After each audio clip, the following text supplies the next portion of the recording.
Alejandra Avalos Carranza retired from real estate in her 30s, faced 30 rejections pitching her podcast, then landed a former DreamWorks CEO by doing what few people teach. She charged guests to access her audience. In this episode of Podcasting Secrets, Alejandra reveals her LinkedIn pitch framework that converts high-profile guests, why she targets 90% of internet users outside of America that most podcasters ignore, and how flat fee monetization beats traditional sponsorships.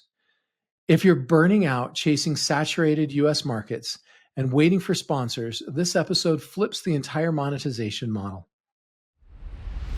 Welcome to the Podcasting Secrets Show, where successful creators share their best stories, secrets, and strategies. I'm your host, Nathan Gwilliam. Hello, incurable creators, and welcome to this episode of the Podcasting Secret Show. Today, I'm joined by Alejandra Avalos Carranza. Ali is the founder and CEO of ACMG Digital and the host of the ACMG Digital podcast. She builds global visibility and authority for entrepreneurs through strategic media, positioning, and brand amplification. She helps experts go from unknown to recognized in their industries. Thank you for joining the show, Ali. Nathan, it's a pleasure to be on your show. So, Ali, can you please start off by sharing with us something that most people don't know about you? Most people don't know about me is that I am a very just laid back person. I think a lot of people think I'm very authoritarian, kind of like bossy, but in reality, I'm not. I'm like a super sweet, just peaceful. But when it's time to do business, of course, you put the business hat on. But I think a lot of people don't know that about me. I'm an introvert at heart, and I love to just help people. Yeah. It's interesting when you had those girls growing up that people called bossy. Those are usually the women that are amazing leaders and are amazing at getting things done and making them happen. So Exactly. I actually think it's a wonderful attribute, and I love to hire that personality type. That's awesome. So, Ali, can we start off by having you share with us about your business? Yes. So my business right now is in the digital PR and marketing space. It started with the podcast. I once said, hey, I have time now. Real estate helped me kind of get out of my 9 to 5. I want to start a podcast. So I started looking up, how can I start a podcast? And sometimes you don't even know how to do it. You're just like, well, what do I do? Do I go on Spotify? So I found everything out on Google. And I said, how are people getting these podcasts to 1 million streams? It's actually just getting yourself out there. Once I started talking about my experience getting out of the 9 to 5 kind of conundrum, I realized that people were emailing me, hey, I heard your podcast, can I get on your podcast? And I started from there back last year. So it's been back to back to back since last year, and I thought that was awesome.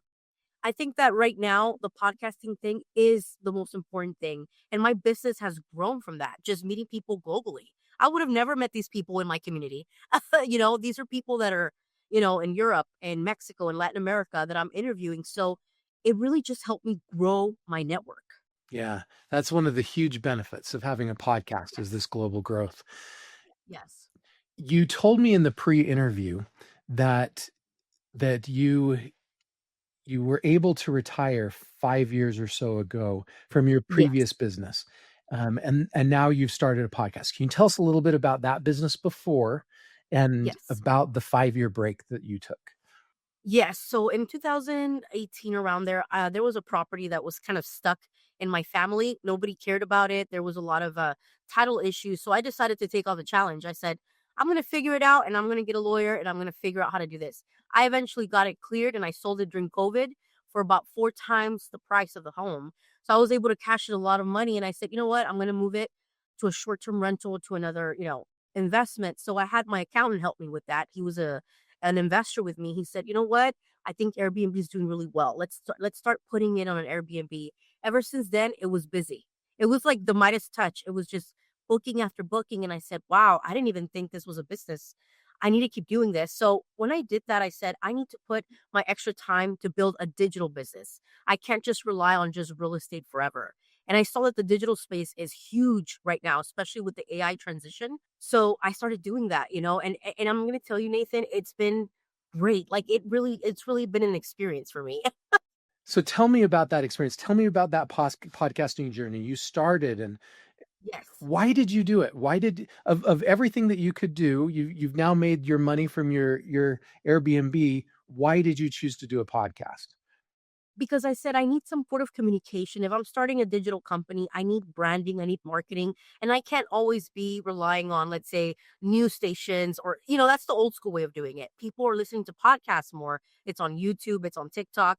So I said, I'm going to start doing it and interviewing people. And as I started interviewing people, I realized there was a something they needed, which was advertising, either outlet, media. And I started saying, hey, I can help them with that. I can actually connect them with media companies, outlets, other podcasters that can do that. And I started realizing this is a big industry. And a lot of people are sleeping on podcasting. It's not easy because you have to put yourself out there. But once you know your niche audience, it clicks. Yeah, I love that. I think the niche, So you saw podcasting as a way to build your credibility and as yes, your marketing strategy for this new business. yes, Okay, I love it. That's a very wise move. You talked a little bit about these people that you've been able to meet globally. You talked in our pre-interview about your immigrant story. Can you tell me about your journey to become an immigrant entrepreneur in America and how that has impacted your global view and global reach in this business you're creating? Yeah, that's a great question, Ethan. To be an immigrant, I think a lot of people don't understand. You have to work 1,010 times harder, because of the fact that I don't look like an average person. People can tell that I'm not, local. They always tell me, "Where are you from? Are you, what kind of person are you? Where's your ethnicity?" It's very tough because you really have to work harder. But because of that drive, I said to myself, I need to keep building things. I need to prove to the people that this is possible. It doesn't matter if you're a woman, if you have color, if you're colored skin, you can do it if you really have passion and drive. And I think that's what people lack right now. The drive isn't really there. But being an immigrant really puts me in that forefront of I need to work harder and better and find systems on how to, you know, make things just more accessible. Yeah. So talk to me about the global perspective. A lot of podcasters, they focus on the US market because that's what they know, Yes. and they're there, Yes. but only 10% of internet users are in the United States, right? If you Right. just focus on the United States, you're losing 90% of the market, and you could be 10 times bigger focusing on global. Can you speak to us a little bit more about the global opportunity in podcasting? Yes, global opportunity is where it's at right now. Don't focus on one market. Always look to see where can I solve a problem globally. Because somebody in Italy might need your service, even if you're in the US. Someone in Mexico, right now, there's a lot of things going on in Mexico and with, business, agriculture, and everything. So it's important that you learn different cultures around the world. It's just super important. I always tell people globalization is the way you're going to grow your company twice as hard, twice as fast. Don't just focus on the US market because if everything goes downhill here, your company can go downhill as well. So I think people should focus when it comes to podcasting, look at your stats. Where are they listening to me? Where is it that I'm hitting these targets? So I can push on ads. I can start talking more about that area as well. I think a lot of podcasters miss that, like the analytics of where their audience is at. Yeah. Specifically, can you tell me about the Mexican market? Have you done much business focusing on taking your podcast or your business to Mexico, and how good of an opportunity is that for other US companies?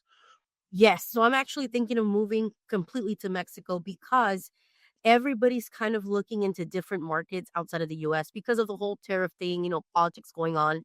I see this growth in the tech space in Mexico. And I spoke to several people that are in Mexico that said, hey, everybody's moving, even data centers close to here. And they're also moving to China. They're moving to all these places that we never thought even would happen, because of everything that's going on in the US. So people in Mexico are telling me, come to Mexico. It's much cheaper and you'll still be able to grow from here. Yeah. I love it, to be honest. Yeah, I've helped create 5 businesses in Brazil, and I think it Okay. may even be easier to create businesses in Brazil because you don't have all the competition, they don't have all the capital, they don't I Exactly. think there's some phenomenal opportunities in some non-US countries. Yes, that is correct. Okay, when we did our pre-interview, you said there were a couple of things that you wanted to teach us.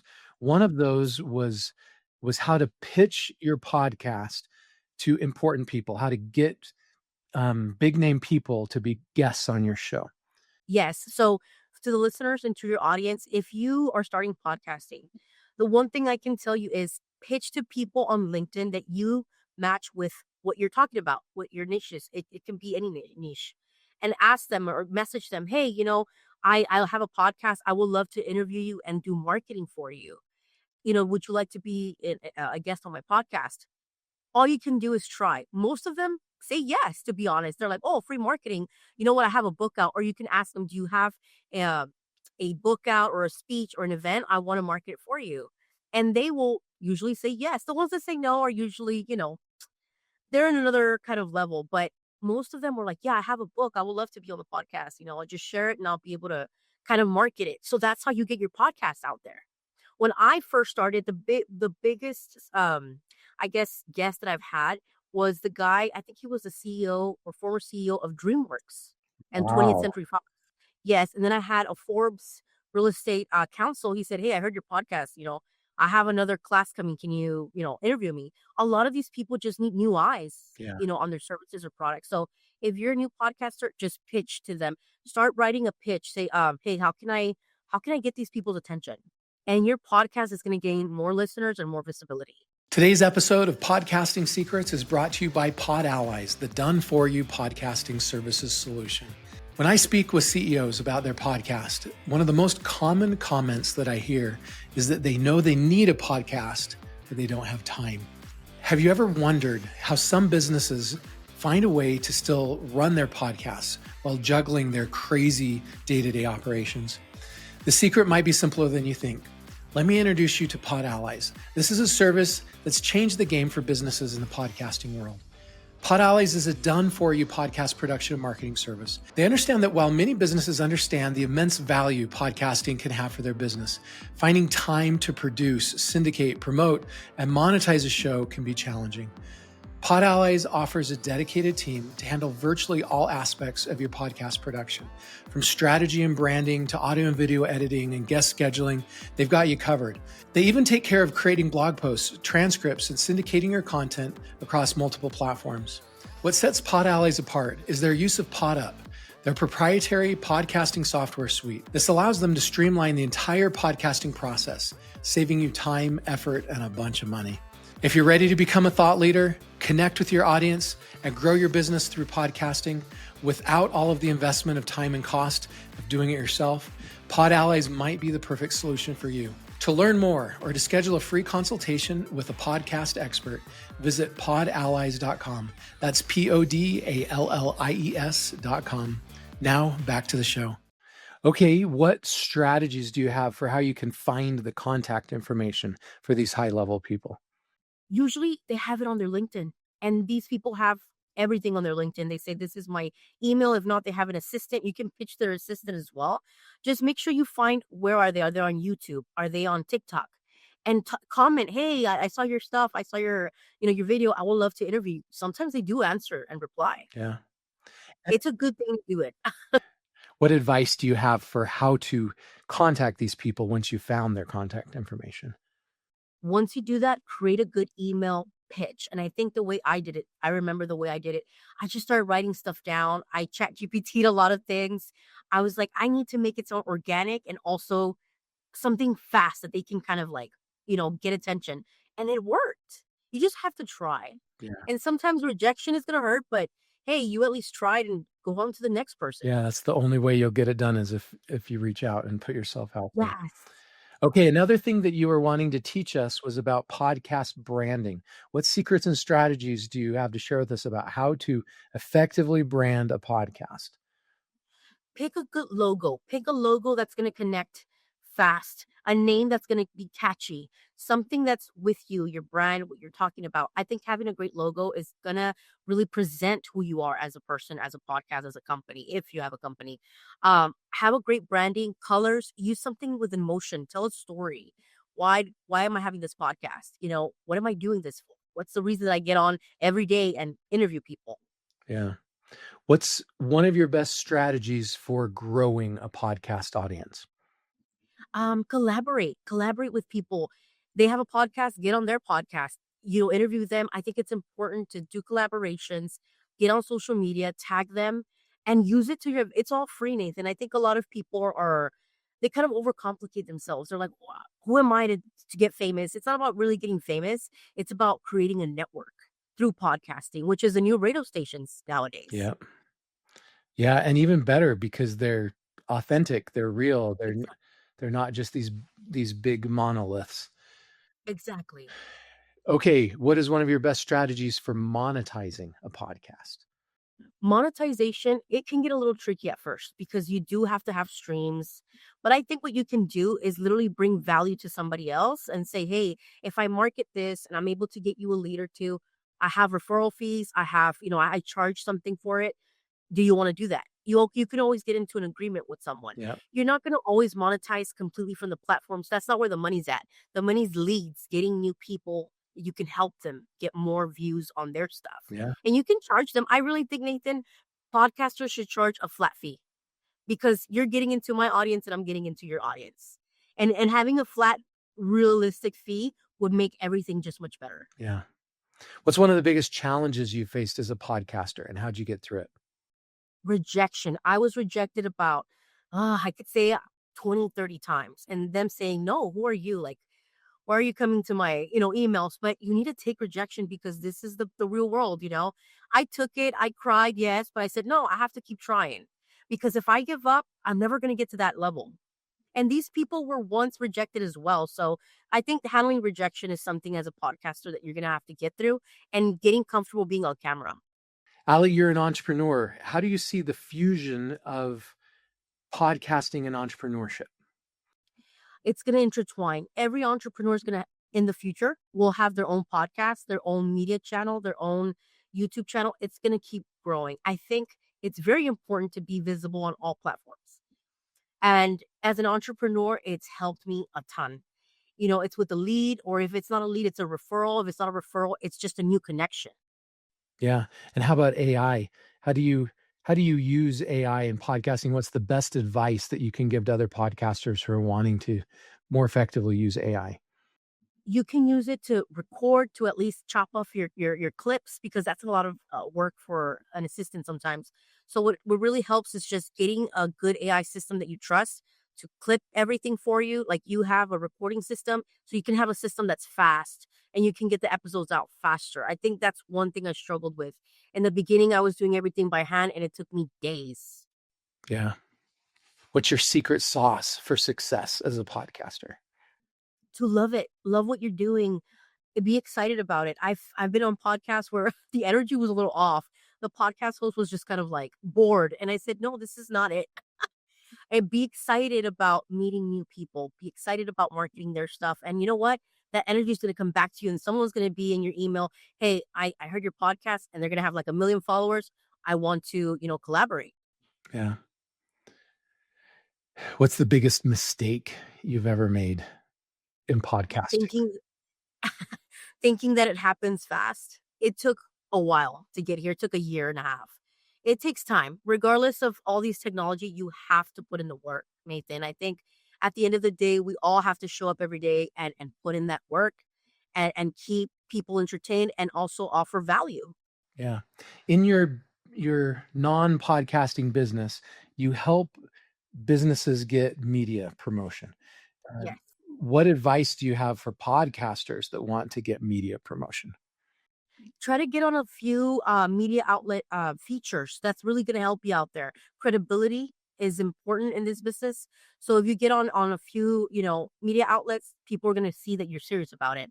Have a sort of attire that you want people to kind of like know you as, because that's important as well. But anything in the media space, get yourself on features. That's really going to get you credibility. How do you do that? How do you get yourself out there and featured in those publications? So companies like ours that are, startups, we literally have tons of companies we work with, like Forbes, GQ. We also have smaller companies that are like the New York Telegraph. They're a little bit smaller. They have smaller fees. You can start small and then eventually get on those big million subscriber, platforms. Yeah. But it's good to invest. Ali, if our audience has enjoyed this podcast as I have, and they want to learn more about you and your services, what are the best ways for them to do that? Yes. Visit us on LinkedIn, ACNG Digital. I also have my LinkedIn. It's under my full name, Alejandra Avalos Carranza. And you'll find our website, everything there, reviews and our partners that we have now.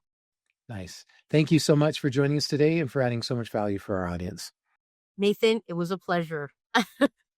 And here are my key takeaways from this episode. Number 1, pitch high-profile guests on LinkedIn by offering free marketing for their books, events, or services. Number 2, target global markets instead of just the US. 90% of the internet users live outside of America. Number 3, check podcast analytics to identify where listeners are concentrated, then create content targeting those regions. Number 4, charge guests flat fees for audience access instead of relying solely on platform monetization. Number 5, rejection is inevitable. Expect 20 to 30 rejections before landing major guests and keep pitching anyway. Number 6, collaborate with other podcasters to share audiences rather than building from scratch alone.